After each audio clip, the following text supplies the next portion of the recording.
Muy bien, hermanos, pues vamos a continuar la lectura que hemos hecho en el tiempo de la alabanza, donde lo hemos dejado, el capítulo 1 de Juan, y vamos a seguir leyendo los versículos 19 hasta el 39. Juan 1, versículo 19 al 39. Dice así el evangelista Juan: Este es el testimonio de Juan, cuando los discípulos enviaron de Jerusalén sacerdotes y levitas para que le preguntasen: ¿Tú quién eres? Confesó y no negó, sino confesó: Yo no soy el Cristo. Y le preguntaron: ¿Qué pues? ¿Eres tú Elías? Dijo: No soy. ¿Eres tú el profeta? Y respondió: No. Le dijeron: Pues ¿quién eres? Para que demos respuesta a los que nos enviaron. ¿Qué dices de ti mismo? Dijo: Yo soy la voz de uno que clama en el desierto: enderezad el camino del Señor, como dijo el profeta Isaías. Y los que habían sido enviados eran de los fariseos. Y le preguntaron y le dijeron: ¿Por qué, pues, bautizas, si tú no eres el Cristo, ni Elías, ni el profeta? Juan les respondió, diciendo: Yo bautizo con agua, mas en medio de vosotros está uno a quien vosotros no conocéis.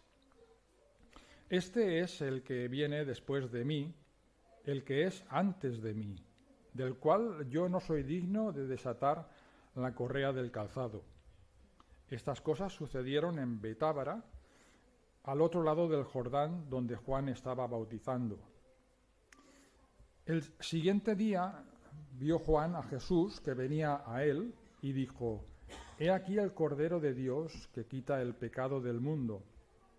Este es aquel de quien yo dije: Después de mí viene un varón, el cual es antes de mí, porque era primero que yo. Y yo no le conocía, mas para que fuese manifestado a Israel, por esto vine yo bautizando con agua. También dio Juan testimonio diciendo: Vi al Espíritu que descendía del cielo como paloma y permaneció sobre él. Y yo no le conocía, pero el que me envió a bautizar con agua, aquel me dijo: Sobre quien veas descender el Espíritu y que permanece sobre él, ese es el que bautiza con el Espíritu Santo. Y yo le vi, y he dado testimonio de que este es el Hijo de Dios. El siguiente día otra vez estaba Juan y dos de sus discípulos, y mirando a Jesús que andaba por allí, dijo: He aquí el Cordero de Dios. Le oyeron hablar los dos discípulos y siguieron a Jesús. Y volviéndose Jesús y viendo que le seguían, les dijo: ¿Qué buscáis? Ellos le dijeron: Rabí, que traducido es maestro, ¿dónde moras? Les dijo: Venid y ved. Fueron y vieron dónde moraba y se quedaron con él aquel día, porque era como la hora 10. Señor bendiga su palabra. Hace algunas semanas que meditamos en unos versículos anteriores a este texto. A lo mejor os acordáis, meditamos los versículos del 14 al 18. Ahí Juan nos presenta al Verbo encarnado y hablábamos en aquella ocasión, hablábamos de las implicaciones que tiene para cada uno de nosotros el Verbo que se hizo carne. Si el Verbo se hizo carne, pues ¿qué tenemos que hacer nosotros? ¿Os acordáis? Y si no, pues podéis mirar ahí los vídeos. Pero vamos a seguir el texto y vamos a meditar en los siguientes versículos de este pasaje que hemos leído, donde Juan, pues ya, el evangelista Juan, ya directamente pasa directamente a relatar el comienzo del ministerio de Jesús, y lo hace pues presentándonos a este personaje que es Juan el Bautista. Juan el Bautista es un personaje bíblico del cual podemos sacar muchas enseñanzas, porque su labor como precursor del Mesías pues tiene que ver bastante con la labor que también nos ha tocado hacer cada uno de nosotros como creyentes. Y lo primero que tenemos que decir acerca de Juan el Bautista, es que antes de nacer el Señor, Dios ya lo escogió para sus propósitos. Sabía que sería un hombre poderoso en palabra y en hechos, pero a la vez sería un hombre humilde. Sabéis que el profeta Isaías, muchos siglos atrás, pues dijo que la venida del Mesías sería anunciada en el desierto. Podemos leerlo en Isaías 43. Isaías 43. Isaías ya lo profetizó así. Voz que clama, Isaías 43. ¿Sí? Hoy tenemos a Rubén, que está de pluriempleado aquí haciendo un poco de todo. Pues dice así: voz que clama en el desierto, preparad camino a Jehová, enderezad calzada en la soledad a nuestro Dios. Voz que clama en el desierto.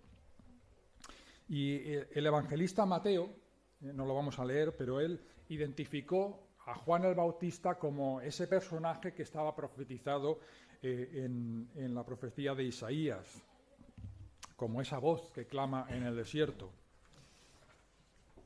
Juan el Bautista, al igual que otros personajes bíblicos relevantes, pues nació también de forma milagrosa de una madre que era estéril, para confirmar que ese niño era un niño especial, era un niño escogido por Dios, como también sucedió con Isaac, Jacob, Samuel y otros personajes de la Biblia que nacieron de madres estériles. Y aparte de la madre, que era estéril, el padre Zacarías, que era sacerdote, pues acordáis que también tuvo una revelación especial del ángel Gabriel, que le anunciaba que ese niño iba a ser escogido por Dios, y Gabriel le anuncia cuál es el propósito de Dios para ese niño que va a nacer de forma milagrosa. Y lo podíamos recordar también cómo fue el anunciamiento del nacimiento de Juan en Lucas capítulo 1. Lucas 1, 13 al 17.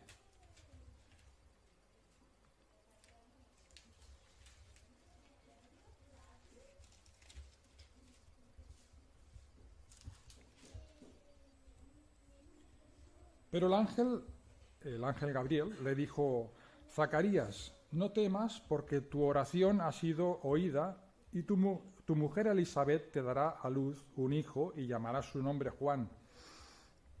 Y tendrás gozo y alegría, y muchos se regocijarán de su nacimiento, porque será grande delante de Dios. No beberá vino ni sidra, y será lleno del Espíritu Santo aún desde el vientre de su madre.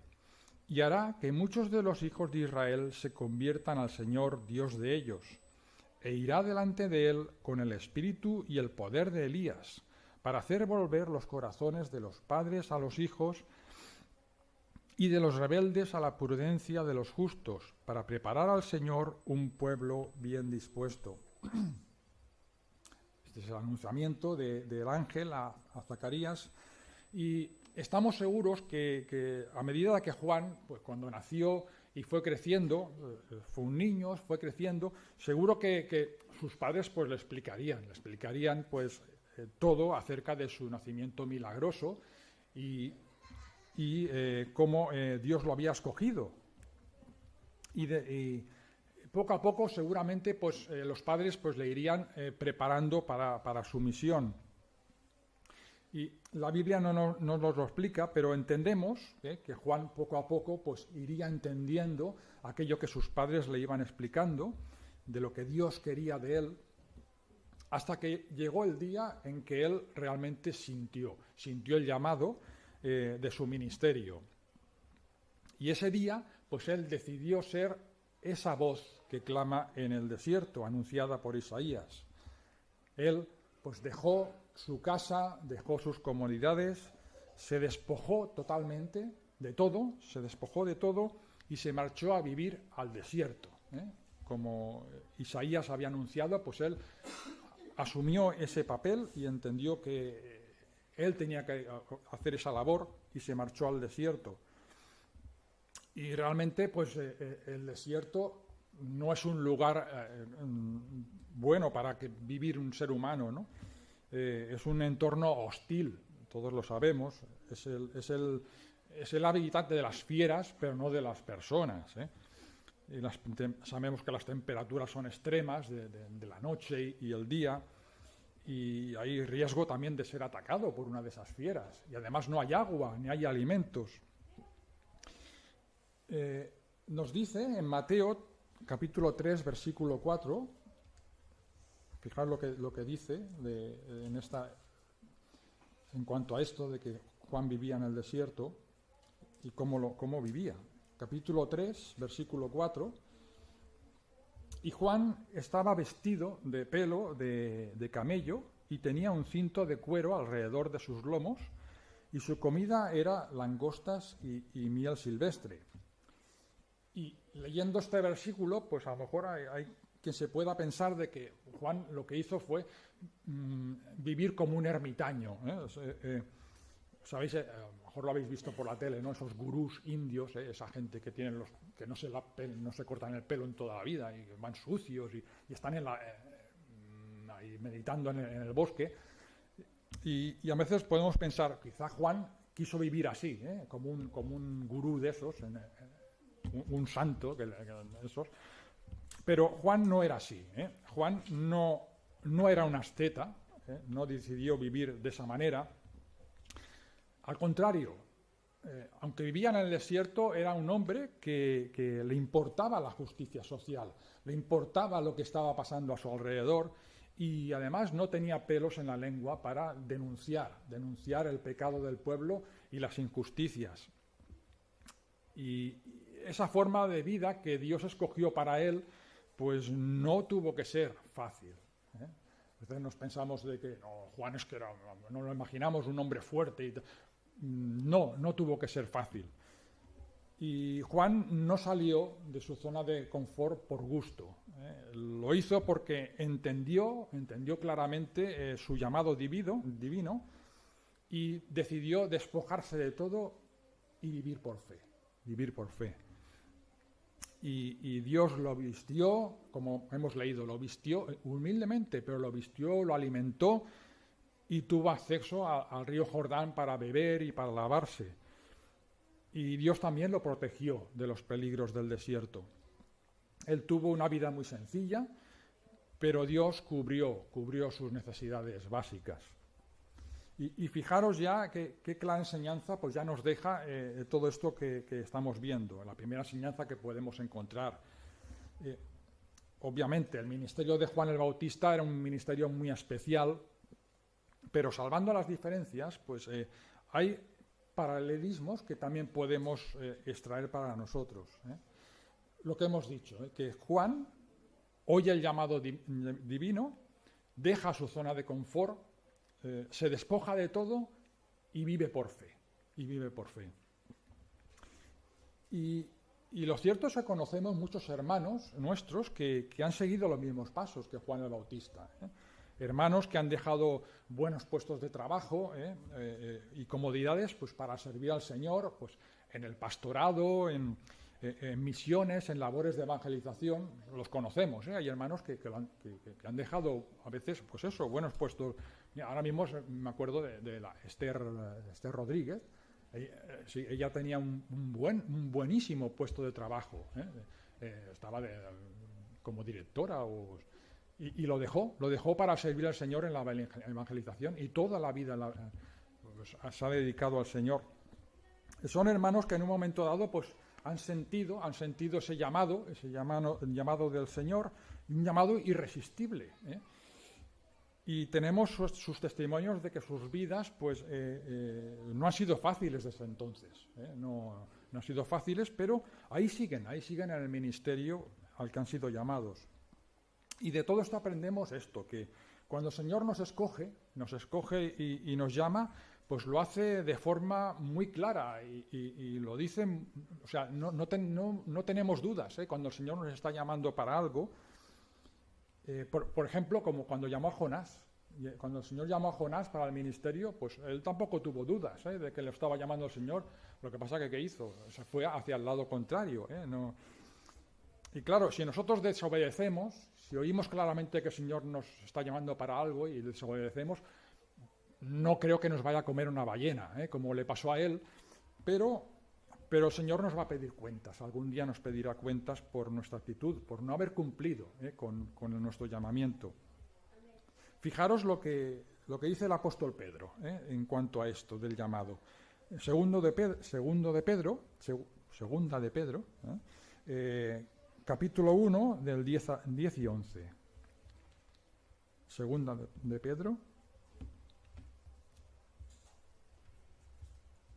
1, 10 y 11.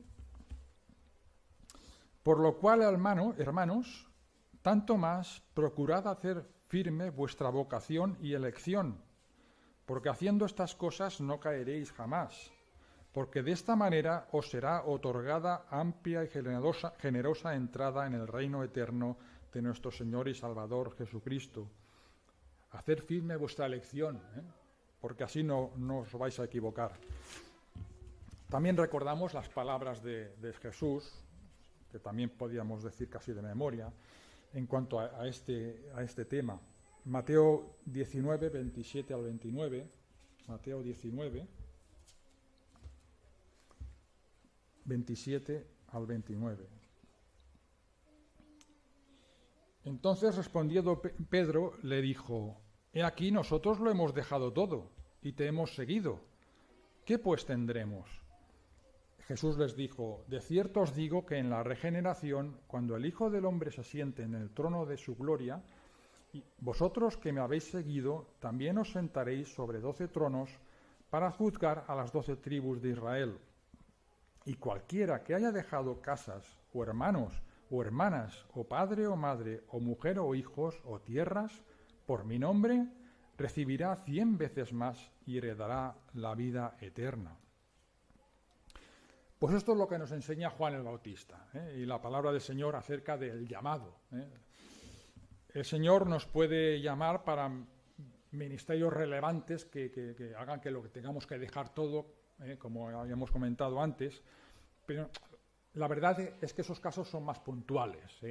Lo más común para todos es que el Señor pues tiene una labor prevista para cada uno de nosotros, sin necesidad de que lo dejemos todo, y eso es lo más probable lo que a muchos de nosotros pues el Señor nos llama, ¿no?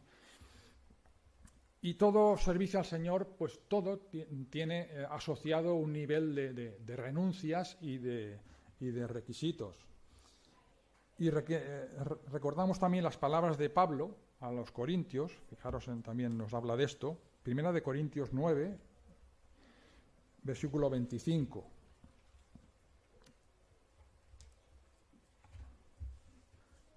Pero todo aquel que lucha, de todo se abstiene, ellos a la verdad para recibir una corona incorruptible, pero nosotros una incorruptible.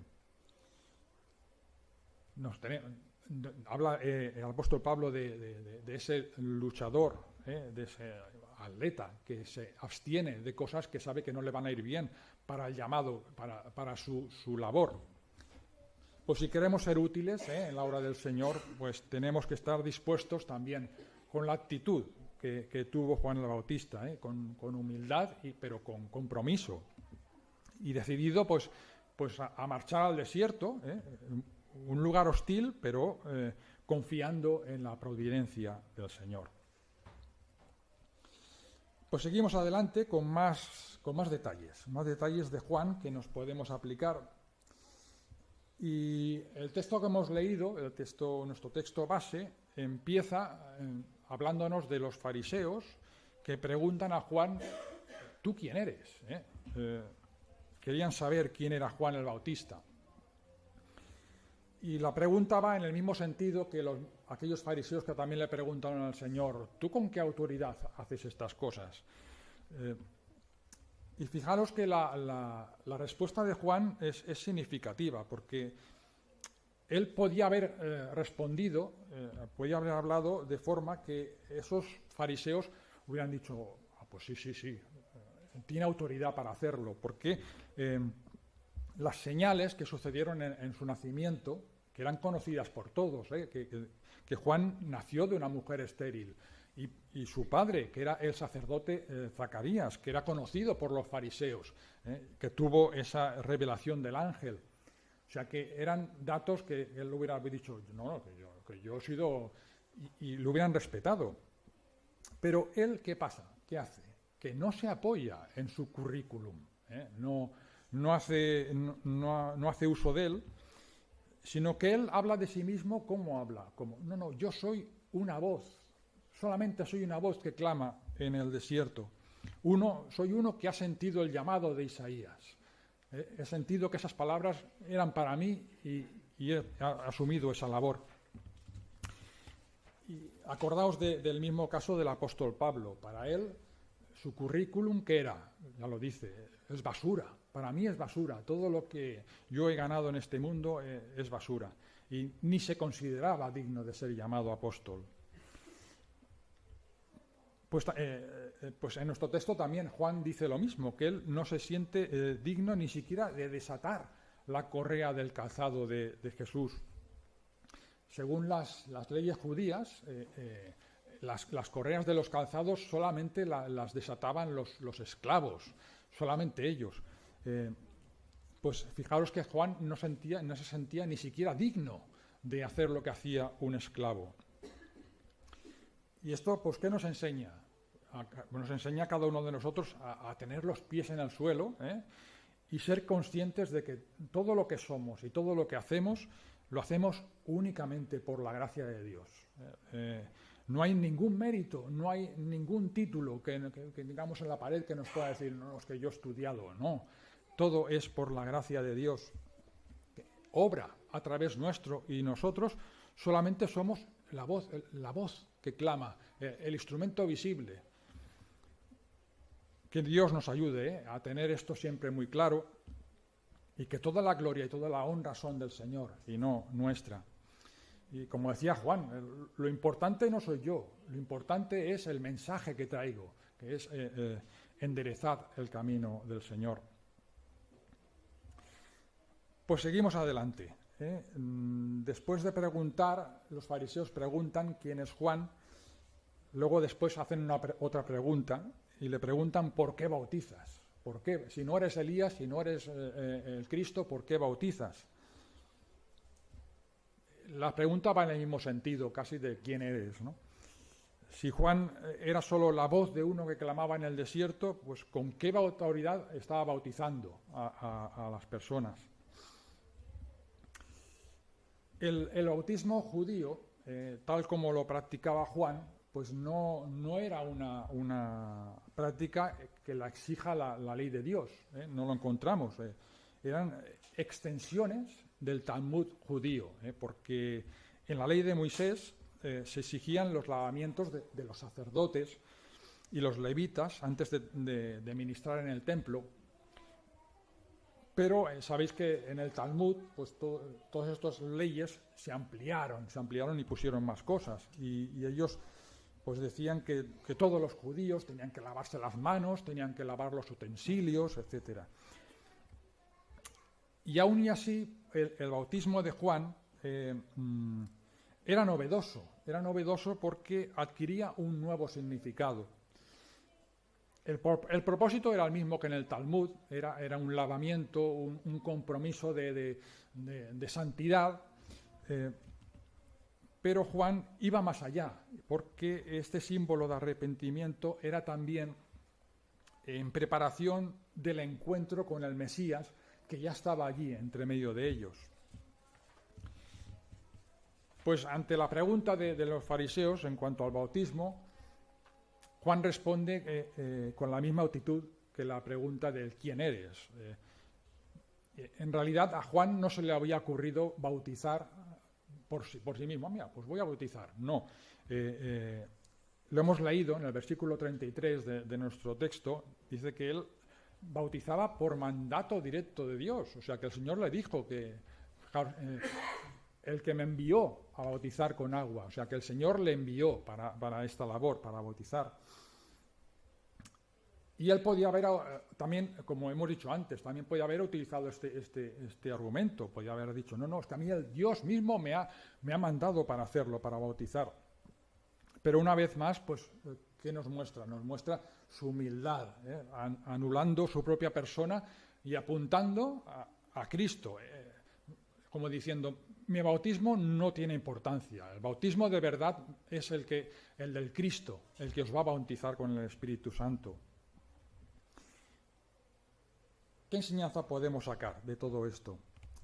La primera que yo encuentro es en relación con el objetivo de este ministerio de bautismo de Juan y de predicar el arrepentimiento mediante el bautismo. Él sintió que necesitaba que la gente se arrepintiera de sus pecados para encontrarse con Cristo, si sintieran pecadores. Y esto lo hemos dicho muchas veces, que quizá es la parte más difícil de predicar por nuestra parte. El predicar de que eres pecador y necesitas arrepentirte. Y esto es difícil de decirlo. Es fácil, entre comillas, decir a las personas que necesitan a Jesús. Necesitas a Jesús porque tú tienes un agujero que solamente lo puede... Es una cosa que la solemos decir, ¿no? Dios cabe en tu agujero, Y esto es fácil de explicar, es fácil de decir. El Señor te va a dar un nuevo sentido a tu vida y una esperanza. Y es completamente cierto y real, ¿no? Conocemos personas en el pasado que se convirtieron al Señor por estos motivos, porque necesito al Señor. Pero si no hay un sentimiento de indignidad, si no hay un sentimiento de soy pecador, y hay un arrepentimiento y dejar la vida pasada y comenzar una vida nueva, falta algo. Juan, fijaros que él no predicaba a un Jesús que venía a cubrir el vacío de las personas. No es el mensaje de Juan, fijaos que no. Predicaba a un Cristo que venía para juicio. Y es muy claro el mensaje de Juan. Y era preciso renovar los corazones para ser hallados delante de ese juicio. Y es lo que decimos, que este mensaje no es fácil de dar. Y claro, es cierto que Jesús se entregó por nosotros, que murió por nuestros pecados, que Él lo hizo todo en la cruz y que no podemos añadir nada. Y esto es así, es cierto. Pero aceptar a Cristo como nuestro Salvador conlleva entender que su muerte era la que merecíamos nosotros. Y este era el sentido de la predicación de Juan el Bautista. Él presentó a Cristo, hace poco nos habló nuestro hermano, nos presentó como el Cordero de Dios que quita el pecado del mundo. ¿Por qué lo presentó así? Porque él entendió que ese es el principal problema que tenemos la humanidad, es el pecado, y por eso lo presentó como el Cordero que quita el pecado. Y por eso el bautismo de Juan era un bautismo de arrepentimiento, para que la gente se diera cuenta de su situación. Pues esta es la enseñanza que pues sacamos nosotros también, que tenemos que comunicar el Evangelio completo.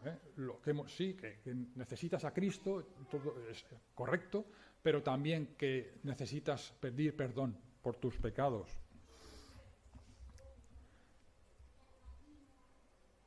Y bien, finalizamos con la última enseñanza. Hay muchas más, pero yo he extraído una más, que nos deja este pasaje en cuanto al ministerio de Juan el Bautista. Hemos dicho que él únicamente bautizaba pues, a las personas que tenían sincero deseo de cambiar sus vidas, sus corazones, pero el bautismo en sí tampoco es que hiciera ningún efecto mágico en las personas, era puramente simbólico. Y el bautismo que sí opera un cambio trascendental y real en la vida es el bautismo del Espíritu Santo, el que el mismo Juan lo decía. Mi bautismo es simbólico, pero el que realmente os va a cambiar vuestros corazones es el Espíritu Santo, y Cristo viene para ello. Y Juan lo sabía bien, sabía que las personas necesitaban el bautismo de Cristo más que el suyo. Y no dudó en ningún momento en indicar a sus discípulos, a los discípulos de Juan, decir, no me sigáis a mí, seguid a Cristo, porque Él es el que realmente os va a transformar vuestras vidas. Y la aplicación para nosotros pues también es clara. Lo que hacía Juan el Bautista no era nada espectacular. Él iba, lo hemos visto antes, que iba vestido de forma muy humilde y sus recursos pues eran muy humildes. Eran simple agua en el Jordán, pero su mensaje calaba en las personas y las preparaba ¿para qué? ¿Para seguirle a Él? No, para seguir a Cristo. Y este ha de ser nuestro método, el servir al Señor en nuestros ministerios con la mayor excelencia que podamos, pero de forma que las personas que nos oigan, pues que no nos admiren a nosotros, sino que quieran seguir a Cristo, quieran conocer más a Cristo, que no quieran conocerlo en nuestras iglesias. Bueno, la nuestra es pequeñita, pero hay otras iglesias que son deslumbrantes. Ven a nuestra iglesia que verás qué grupo de alabanza tenemos. Pues no es este nuestro objetivo. No era el objetivo de Juan. A mí no me sigáis, tenéis que seguir a Cristo. Y bueno, pues hemos llegado al final de esta meditación sencilla. Juan el Bautista, pues es un personaje bíblico. Me acuerdo que Luis decía que era uno de sus favoritos. Realmente él decía, ¿no?, también que el Señor Jesús dijo, y a lo mejor se exageró un poco, ¿no? Dice, no hay otro mayor que Juan el Bautista nacido de mujer. El Señor Jesús admiraba mucho a Juan el Bautista y realmente es admirable su fe, su entereza y su compromiso hasta el final de su vida. Hay otros personajes bíblicos que tienen luces y sombras, pero de Juan solamente tenemos luces. Todo lo que sacamos de su vida es para imitar. Y hemos visto que él, que él lo dejó todo para vivir por el Señor y para vivir por fe. Y hemos visto, pues, también cuál ha de ser nuestra respuesta al llamado personal del Señor para cada uno de nosotros. También no podemos renunciar al llamado que el Señor tiene para cada uno de nosotros. También hemos visto que Juan podía haber tirado de currículum, podía haber dicho, pues, pero no lo hizo, sino simplemente se presenta como una voz que clama en el desierto y nos muestra así su humildad. También hemos visto cómo en su mensaje pone por encima de todo la necesidad del arrepentimiento de nuestros pecados, porque el Mesías que estaba ya entre medio de ellos era el Cordero que quita el pecado del mundo. Y finalmente, pues hemos visto que con pobres recursos, Juan el Bautista, pero con palabra de poder, consiguió que las personas siguieran a Jesús, no le siguieran a él, sino que siguieran a Jesús. Pues nada más, que el Señor nos ayude a parecernos cada día un poco más a este gran siervo del Señor Jesús, y nada más, que el Señor nos bendiga.